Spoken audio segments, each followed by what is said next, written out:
Well, hello. My name is Robert Lurz. I'm a professor at Brooklyn College, and my research interest for at least the last 5 to 7 years has been on philosophical and empirical issues regarding animal minds and whether they have the capacity to attribute mental states to others. And I've written a number of articles, have a book out on this topic now, and I'm here with Kristin Andrews. You want to say hi, Kristin? Hi, Robert. How are Good you to talk doing? to you. Good to talk to you. So my name is Kristin Andrews, and I'm a professor of philosophy at York University. And I've been, again, working on issues of theory of mind and mind reading in animals and social cognition in animals and in humans more generally since I was doing my dissertation back in Minnesota in the late 1990s. So it's really exciting to be able to have this conversation with Robert about his work and the similarities and differences in our approaches to studying theory of mind or mind reading in other animals. So what we're going to do today is we're going to start by just introducing the topic of mind reading for those of you who aren't familiar with it. And then we're going to talk about our worries about the literature and the research program in mind reading.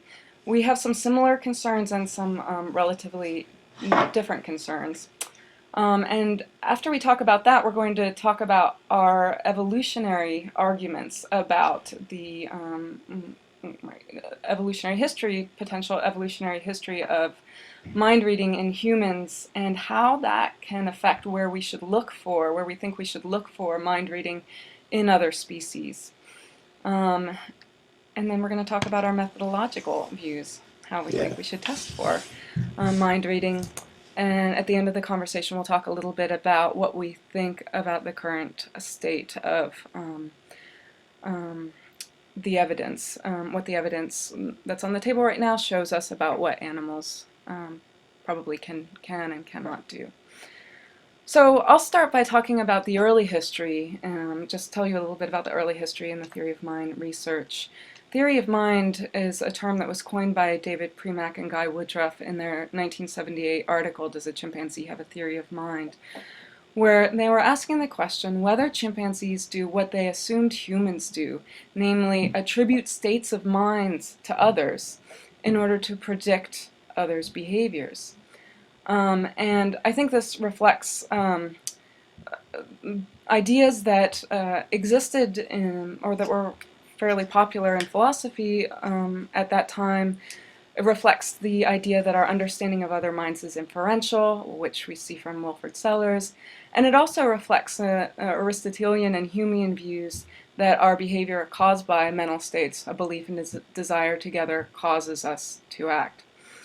And so what Premack and Woodruff did is they asked a 14-year-old chimpanzee named Sarah, who they've been working with for a while, a captive chimpanzee, to predict the behavior of a human who was confronted with a series of different problems, such as acquiring out-of-reach bananas or warming up a cold room with a heater.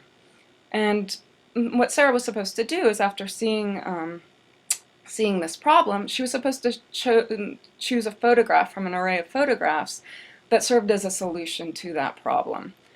And Sarah did a great job at this. She was absolutely had no problem with solving these problems.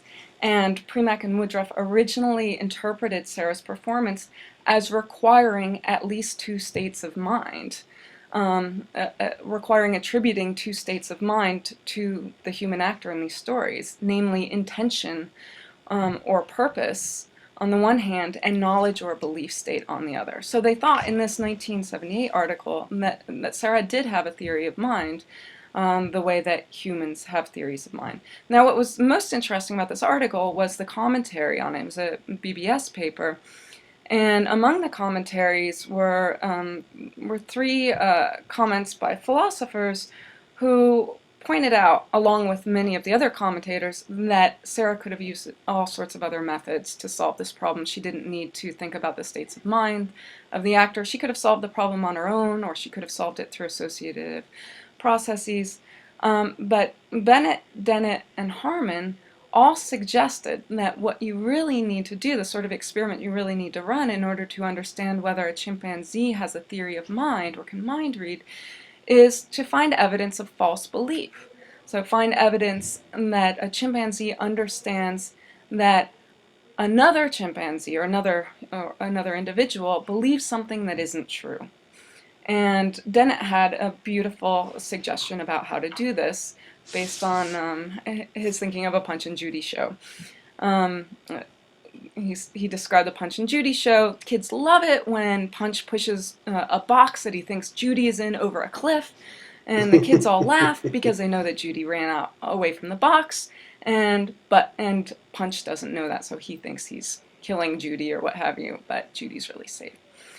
And this idea was taken up by developmental psychologists and used with children. This is Wimmer and Perner's famous false belief task.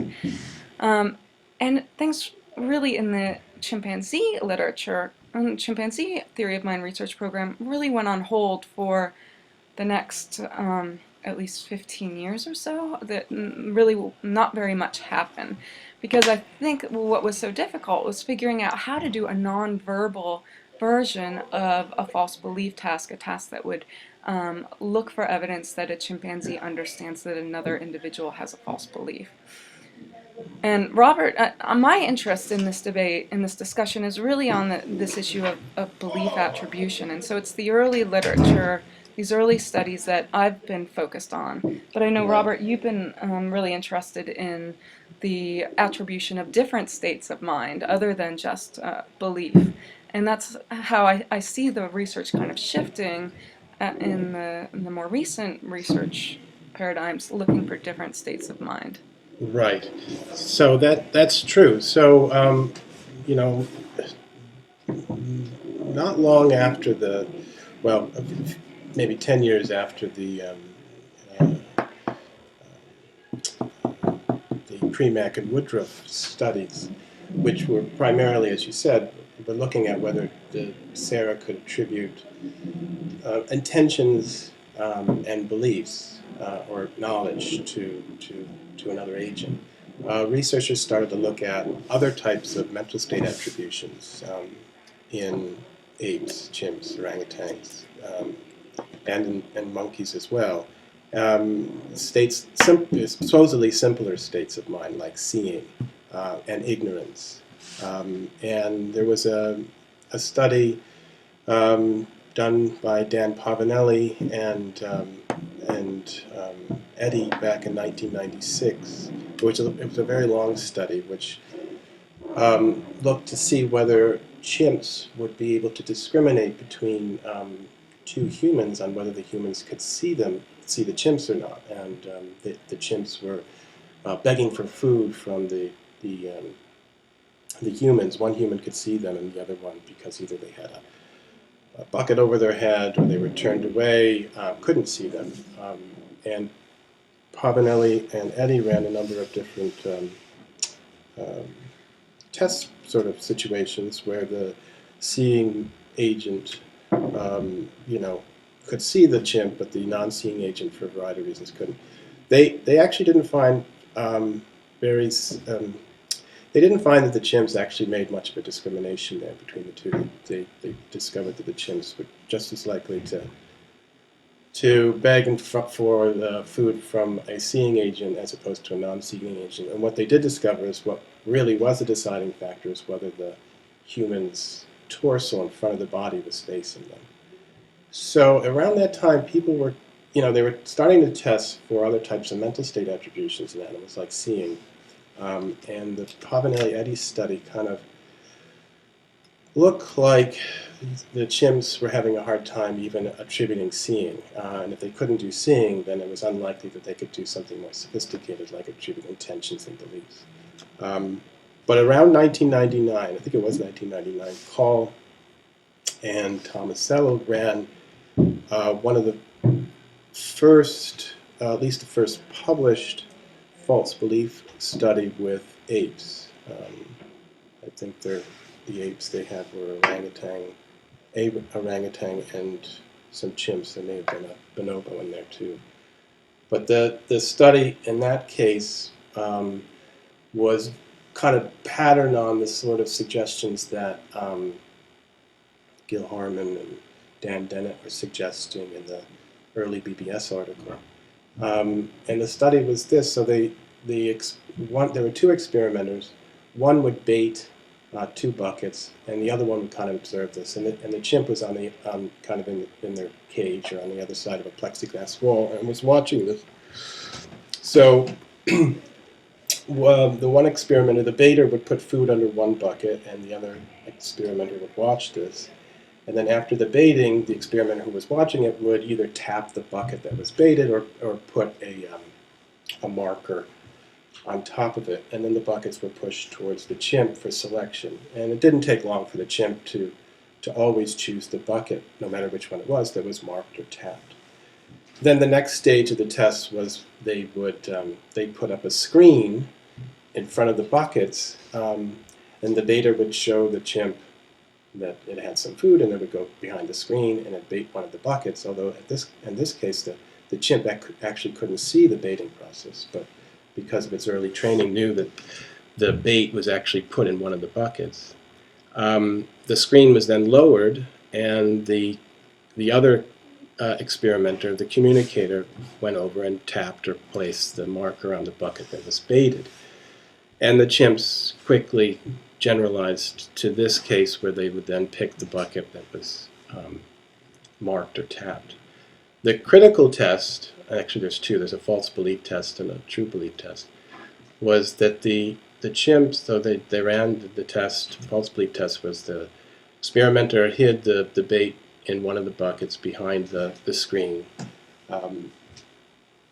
The chimp watched this. He didn't know what bucket was baited, but the communicator was out of the room at the time, or had his or her back turned to the baiting process, and then turned around and marked one of the containers, or saw the baiting process but then turned their back around and the buckets were switched, and the chimp saw this, and then marked one of the containers either by tapping it or putting a marker on it. Now, in this test, the idea was that if the chimp understood that the communicator had a mistaken belief about the whereabouts of the bait because it had been switched or they hadn't seen it, then they should not actually use the marker as an indication of where the bait is. But the chimps didn't. They continued to use the marker or the tap box. They kept choosing that one even if the communicator had a false belief about its location. So it was that test that many researchers took as indication that chimps probably couldn't attribute beliefs. And that's kind of the prevailing view today. They've done a number of similar sort of more complex belief attribution tests with chimpanzees and bonobos, and they have a hard time with these sorts of tests. But in 2000, Brian Hare, Joseph Call, and Mike Tomasello ran a study which was sort of the watershed in the field, where it was a competitive sort of situation where two chimps were competing for food in kind of their middle arena. The dominant chimp was on one side of the arena, and the subordinate was on the other. They're kind of put in their own rooms. And in this study, food was hidden in the middle arena. Now, the subordinate knew where the food was. It was either hidden behind like an opaque occluder, like a tire or a box or something. And the subordinate saw it put there, but the dominant didn't. And then when the subordinate was allowed a head start into the room, they discovered that the subordinate in those situations would try to steal the food, but would never try to go steal the food if the food was out in the open, or if the food was put, which was remarkable, behind a transparent barrier, so a kind of a glass barrier. I think it was like a plastic bottle that you could see through.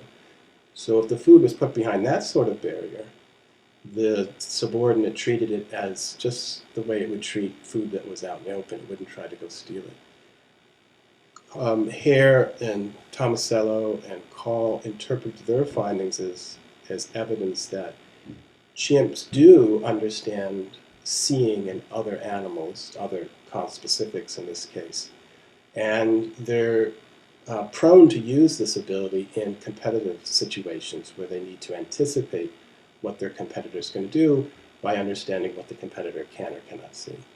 And then this kind of opened up a whole flood of interest and research, both with chimps and other animals, to see if similar art of animals in competitive situations will also behave in a similar way, where they're using an understanding of what the other animal can or cannot see to anticipate its behavior. But the received sort of view in comparative psychology today is that chimps and a number of other kinds of animals, corvids and monkeys, can attribute seeing and simple intentions like having goals, as well as ignorance and knowledge, to other agents, both human and conspecifics. But they cannot attribute beliefs. Somehow belief attribution is the providence of only human beings.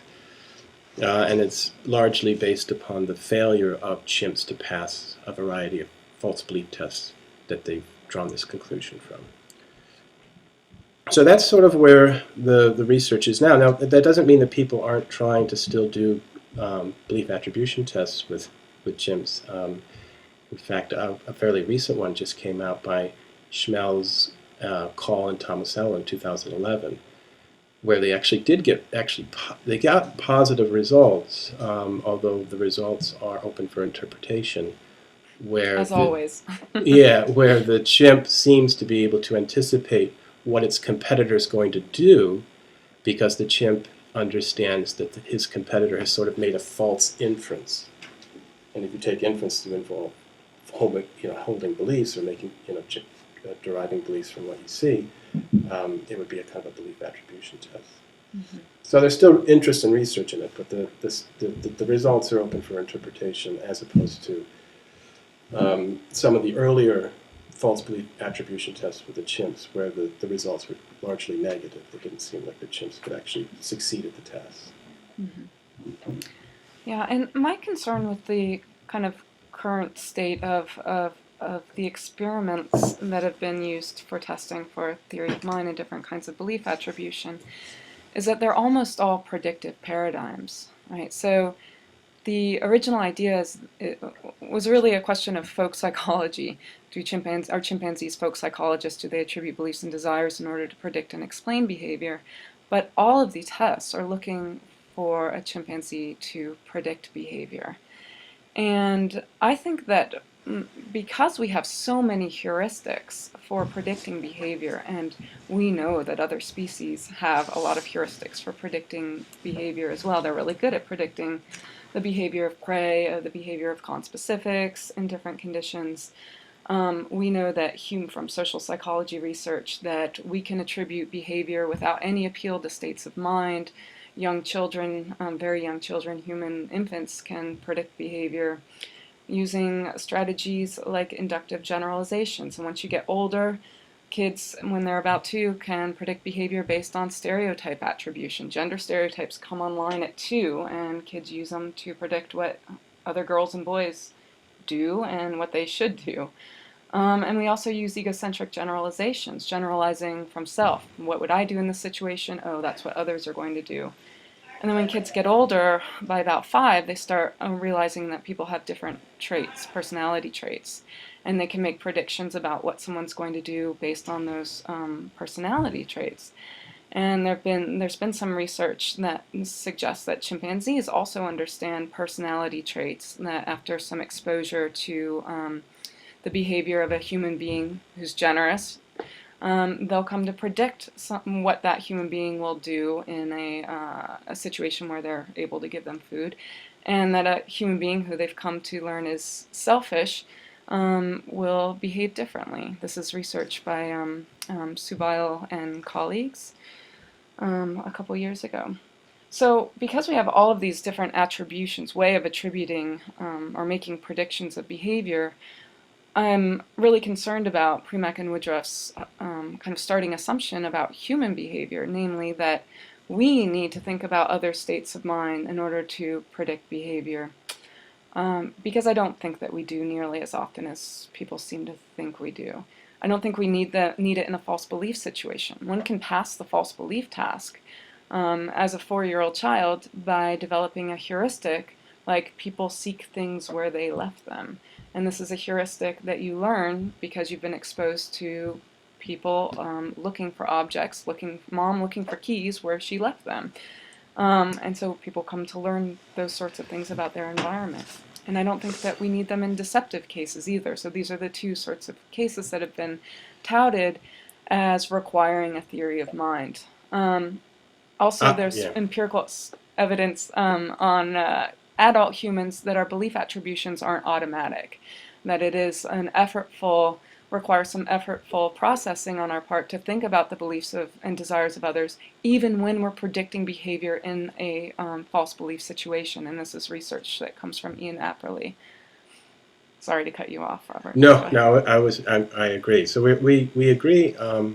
I think we're in agreement on that in many cases, especially with animals, that in these scenarios, they can very well do the predictions and do what they do without thereby attributing any sort of mental state. And even in the classic the Sally Ann false belief test that they use with children, which was like the watershed, the test for whether the child had theory of mind or not.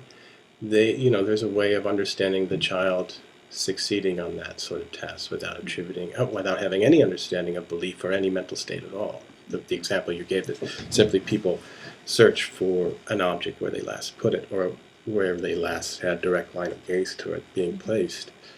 So I agree. So that I take as the kind of the source of the problem. We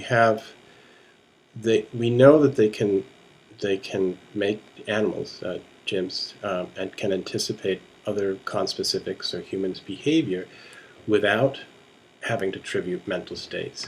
The puzzle is what sort of behavior would we look for that would say, aha, now if they did that, I don't see how they could simply do that without understanding something about, say, how the environment looks to the other agent or how the other agent thinks the environment is. Mm-hmm. And my skepticism is that I don't think any of the current studies or the results from it kind of force us to interpret the animal's behavior in that sort of way. Mm-hmm. Mm-hmm. So the question is, what sort of conditions would force the animal to really have to predict the behavior only by attributing something like a mental state to the other agent? Mm-hmm. Right, and what sort of evolutionary benefits would be accrued to an individual who was able to think about others' mental states? There is that question too. And I think they're closely related. Of course, but I also think you can be interested in this topic independently of whether you think it has whether it has an interesting evolutionary story to be told from behind it. I mean, people are interested in whether chimps can learn a rudimentary language or birds, parrots. They have some sort of general intelligence capacities that allow them to do these sorts of things, but I doubt that what we're discovering in those cases of language-trained chimpanzees or parrots is that they have something kind of that this behavior in particular was selected for because of some sort of use. So there's things that animals may have capacities to do, and it might be interesting to see if they can do it if put in the right situation, if they can use their various sorts of general intelligence abilities to solve a problem. So are you more interested in whether chimpanzees and other animals have a capacity for mind reading, or whether they naturally use mind reading in in their everyday life in the forests and whatnot?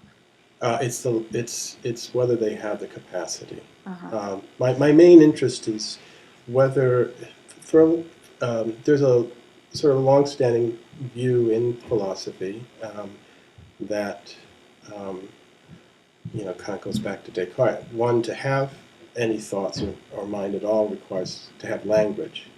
And then there's a view also kind of connected to that, that is to understand that others have minds requires interpreting their language. And this is sort of a Donald Davidson view. So it would be impossible on this sort of approach for animals to actually attribute mental states if they cannot interpret speech.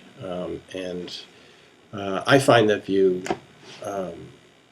not very plausible, but of course it would be nice if we could actually find evidence, empirical evidence, that non-linguistic animals, chimps, or even infants, can in fact attribute mental states in order to predict other agents' behaviors. Right. Well, but because for Davidson, you have a biconditional relationship between language Yes, and that's right. interpretation or mind reading. So it's just as interesting, I think, to find examples of individuals who don't mind read but do use language. And I've written on this, thinking that some individuals with autism do serve as examples of. Yeah, Of so that's another way of falsifying, because he mm-hmm. does have the biconditional. Mm-hmm. My interest is in the conditional going the one way. That is, Mm-hmm. to have theory of mind requires language. Mm-hmm. So I do have a kind of a just so evolutionary story to be told about. I've designed some experimental protocols for testing for mental state attributions in various different types of animals, as a way of kind of getting around this problem. How would we ever know that an animal is anticipating the behavior of an agent based upon what it thinks the other agent is seeing or believing or seeming to see, as opposed to simply picking up on various behavioral cues that it has learned to use as predictive devices of anticipating behavior. Mm-hmm. Right, and let me point out that you describe a number of these experiments in great detail in your new book, Mind Reading Animals, that I'm holding up to the screen right now so everyone can see. Thank you. It's a very interesting read, and I strongly encourage it to anyone who is interested in not just hearing more about the history, but hearing about how we could progress and make progress on this question. And let me return the favor. Kristin has a new exciting book coming out from the same press, MIT Press, in July 2012, and it's called Do Apes Read Minds? Toward a New Folk Psychology, and it'll prove to be a very important book in this growing field of theory of mind, both in non-humans and humans as well. Thanks. So, Kristin, why don't you say a few words about what you see as your concerns or worries about the current state of the debate that's currently going on theory of mind or mental state attribution in animals, in particular apes. Right. So I think that I already touched on one of my concerns, and that is basically that the abilities of humans have been a bit over-intellectualized in the theory of mind debate, and people have seemed to think that it's predicting others' behavior or predicting others' behavior in a false belief situation or deceiving, where you're going to find evidence of theory of mind. And I think a lot of that comes from what I see as the dominant evolutionary account in among researchers in this field, and that's Nicholas Humphrey's version of the social intelligence hypothesis. Because Humphrey's hypothesis is that the human cognitive capacity, including theory of mind, came about due to social pressures in their environment as opposed to pressures of the physical environment, like finding food or other ecological problems. And Humphrey described our ancestors' environment as a fiercely competitive one, where we're constantly competing for resources, food, sex, and so on, dominance, for food and sex, basically. And in order to win out in these competitions, it was a huge benefit to think about the mental states of your competitors, because if you could figure out what your competitor was thinking, then you could be one step ahead of the competitor. But what seems to me, if you want to look at things from that sort of perspective, is that in order to first understand what another individual believes, what their mental states are, you're going to be forced to explain what they're doing in the situation, in a particular situation. So what drives the very notion that an individual has mental states? What made Sellers' genius Smith think for the first time, postulate for the first time, that another individual had a mental state like his own mental state? And I think that that sort of postulation would have come up in primarily in anomalous behavior situations. So when an individual is acting outside of the normal behavior, those are the cases where you're going to have to predict their behavior in terms of mental states, right? So I had already talked about all of these heuristics that we have for predicting behavior. If an individual is acting normally, and it's a normal situation, say they're fruit trees, and the fruit trees that are fruiting, you will expect everyone to go up into the fig tree and feast on the fruit and whatnot. But if somebody refused to go up into the fig tree and feast on the fruit, that's odd. That's not what you would expect them to do. And so in order to predict what someone is going to do next in a situation like that, you can't appeal to something like inductive generalization over the past, because this is a new behavior. You can't appeal to stereotypes, because this is a behavior that goes against the stereotype of this sort of individual. You can't predict based on personality traits, because this doesn't fit with the individual's personality traits. And so that's when an individual will be forced to think about why the anomalous actor is doing what she's doing, and that drives one to seek an explanation for that behavior. And so I think that Humphreys, insofar as he thought prediction was very important in the drive for complex cognition in humans and other social species, I think that what has to be acknowledged is that in order to predict based on the attribution of mental states, one must first fundamentally need to be able to explain behavior based on the attribution of mental states.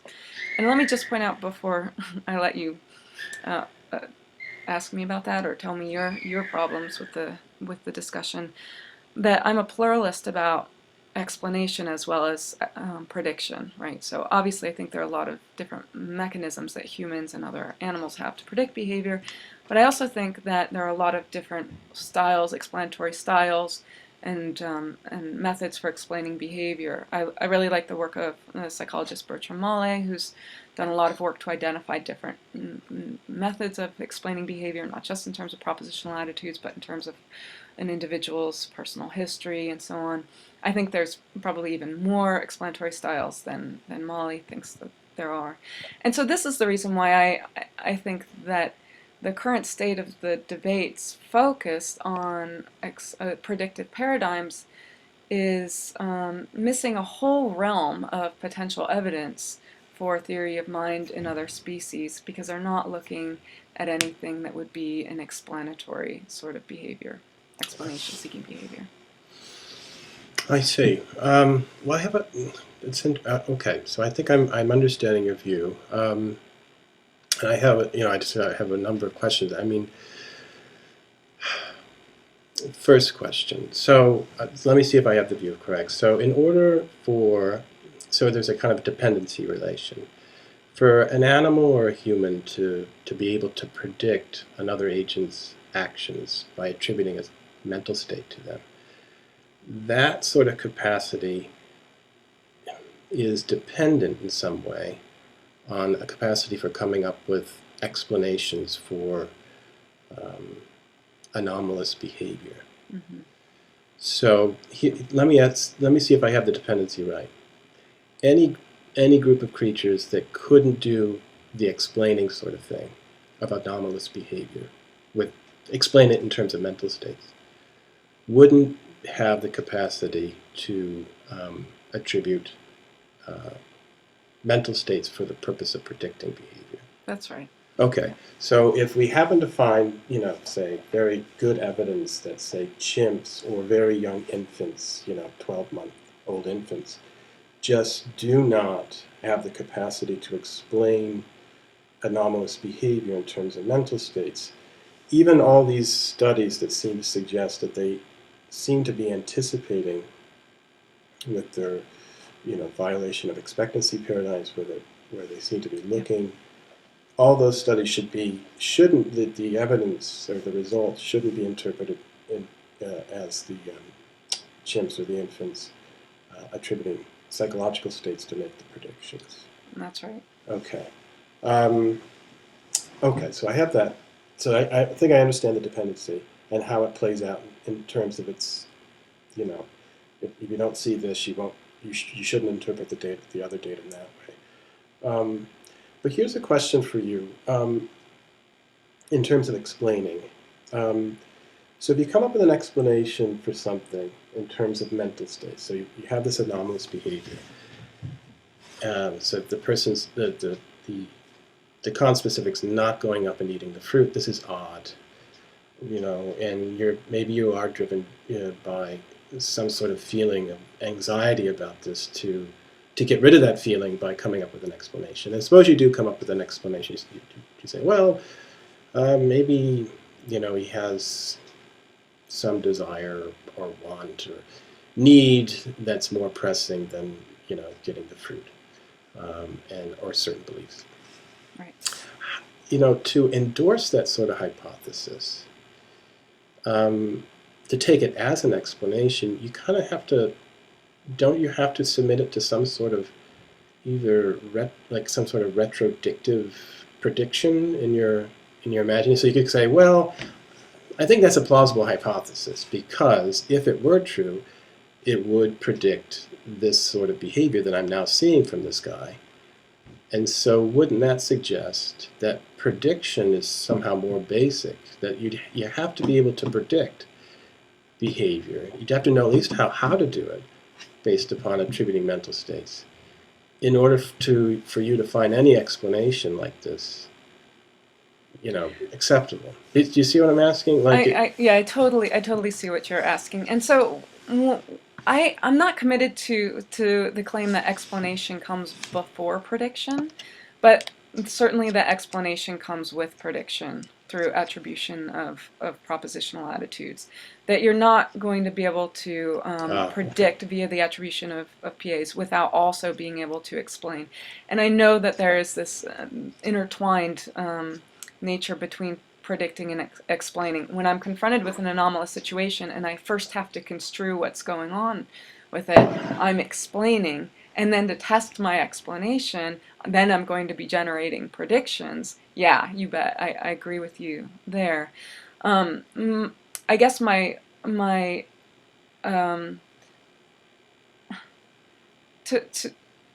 one way of putting my worry is simply that we're looking for theory of mind in a place where we know there are already competing explanations, lots of competing mechanisms that are involved. And so instead of looking for it there, let's look for it where we perhaps don't have so many competing explanations. Because even though I think we do explain behavior in a number of different ways, the primary way we explain behavior or the most common way, it does seem to be through the attribution of beliefs and desires. So the most common way we explain our own behavior and the behavior of in-group members when we want to not condemn them. And this is data on humans that Bertrand Mallet and some of his colleagues have tested and found evidence for. So it is, we have data that this is a common way of explaining behavior in certain sorts of circumstances. I see. And that's why I see this nice connection between mind reading and technological advancements in our societies. Right? It allows an individual, if you have a mind reading ability, it allows an individual in a community to do something that looks flat out crazy, like taking a very valuable piece of meat and throwing it in a fire, and instead of beating up the in-group member for doing this seemingly crazy destructive thing or ostracizing him, one could try to figure out why the individual did this behavior, and then they can learn something new about their physical world, a new technological advancement that they can then build on, and we can get the wonderful cumulative culture we see among humans. Now, do you see this ability to do this type of explaining in terms of beliefs and desires as independent and predating language? So you could have a group of non-linguistic, hominids who have a theory of mind because they're engaging in this sort of explanatory process. But here's the thing: is if you do, they can't communicate. They can't say, "Oh, you came up with that explanation, me too," and they can't share in their explanations. And so I don't think so. Yeah, I mean, there are all sorts of methods of communication that you can have without language. And just to take one example, there's pantomime. Pantomime can be used to communicate some very complex content, even though it's not based on standardized gestures and doesn't have any of the properties of language in the sense of being structured in a systematic way. It's structured in an ad hoc way, but in an ad hoc way that makes sense in the context. And with my colleague here at York University, Ann Russin, who's studied orangutans in Borneo for 20-some years, we recently published some empirical data that shows that orangutans do use pantomime to communicate to humans at least, and in some rare observations to communicate to one another. So this is a way of communicating one's explanation without language. Another comes from a developmental psychologist, Chouinard, who's worked on explanations in preverbal infants. And so she takes certain behaviors of preverbal infants or single word utterances in very early language developing human infants to be explanations given the larger context, and has blind observers rating them as explanations. So I absolutely think that this can be done without language. Okay. And so my next question would be, do you see a way of kind of experimentally testing for this? I mean, there has been, I know of one test that has been directly designed to test for whether chimps seek explanations, and that's a test that Pavanelli did. I can't remember, it was back in the 90s, I think. Right, physical explanations Yes, of the physical right. world. And he didn't find any evidence that they could do it. No, he didn't. So the test just briefly was that they had, they were trained to stack a block, and if they stacked it, put it upright, they would get a reward for it. And then in the test scenario, one of the blocks was a trick block. For some reason, it wouldn't stand up. Right. And they tried desperately to stand it up. But unlike 3 and 5-year-olds, the chimps didn't kind of examine the bottom of the block or try to figure. They would sniff it and hold it and put it in their teeth. But in many cases, they were they were curious, but it wasn't as if they were searching for an explanation. Mm-hmm. So I don't know what your view is. Your view might be that you're just not going to see theory of mind in modern day chimps because they just can't do anything like give explanations. for them to themselves for anomalous behavior. Yeah, no, Or, I'm or do you I'm think that? agnostic at this Oh, point. you're I think agnostic. But do the you have any research ideas needs. of how you might, suggestions for a researcher for So how? I think that looking for physical explanation research would be a good first start. And I'm not convinced by one experiment that's been done in Povinelli's lab with Povinelli's chimpanzees, especially given that we know that Povinelli's chimpanzees weren't able to do seeing attribution experiments, and others had positive results in their seeing attribution studies. Of course, whether you want to interpret them as seeing or not is another issue. I'm very cautious at taking the data from any particular lab and generalizing that to the species as a whole. I'm also, in general, concerned about looking for evidence just in experimental lab or zoo situations, because I do know that those animals are different from the animals in the wild. And I'm actually interested in whether, and not the question that you're interested in is whether the chimpanzees have a capacity for mind reading. I'm interested in whether they use it in their natural environments. And so I think the work, the observational field studies work that some cognitive psychologists are engaged in, again, like my colleague Ann Russin, and like some of the work being done at some of the chimp research sites in Africa, various places in Africa, are extremely important to examine in this context. Like Cricket Sands and Dave Morgan's research on tool set use in chimpanzees. What they've found is that these chimpanzees don't just make tools, but they've elaborated on their tools and use multiple tools in order to extract food from various sources. And they make tools to make other tools, or to make other tools more functional. And this is the sort of kind of causal understanding, the sorts of places where I think we can look for evidence of causal understanding in a more ecological, natural environment as well. But I also think that once we've done a lot of field research, and that we've been given more ideas about how to, we'll get more ideas about how to test for explaining behavior more specifically in other in a more controlled experimental situation.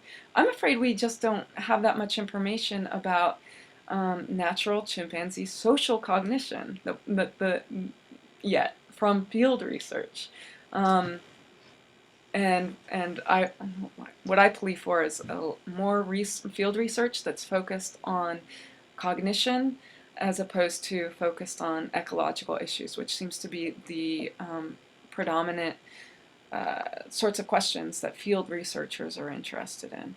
Cognition in the field, that's what I want. That's my plea. I see. Okay. I was wondering maybe if I should say just a couple of words about on the way I see the possible advantage for mental state attribution in chimps and other animals. Great. Yeah. And then maybe that would lead me to discuss some of the experimental protocols I'm suggesting that researchers should try to run with chimps and other animals too. That would be great. Now, I'm actually kind of sympathetic, as you know, to the Nicholas Humphreys sort of model, that insofar as mind reading evolved in non-human before in the non-human line, so in the chimpanzee line, it did so for greater predictive power and control over predicting conspecifics, and also greater predictive power, maybe in some cases, for prey as well. And what I think would give you a greater predictive power is in situations where you could anticipate what's another conspecific or the prey that you're tracking is going to do. If you could understand how something might look to the competitor the prey or the conspecific, while knowing that that's not the way things are. So in some cases, things are illusory. An object in the distance might look like just a shadow on the forest floor, but because you saw the fruit fall, that it's actually a piece of fruit. So that's fruit, but from this distance, it looks kind of like a shadow. And now your competitor comes, okay? He's looking in that direction. Now you can try to compete for it, but you could also realize, well, he's not going to go for it because in this situation, it looks like a shadow and not a piece of fruit. So you can hold off on trying to compete, especially if this conspecific is a dominant, and the competition might not actually go in, to your advantage. So it's in situations where it's an illusory situation, things look or sound differently from what they are. If you can understand that the prey or the competitor is going to operate on the way things look as opposed to the way they are, you're going to be in a better position to predict what this competitor or prey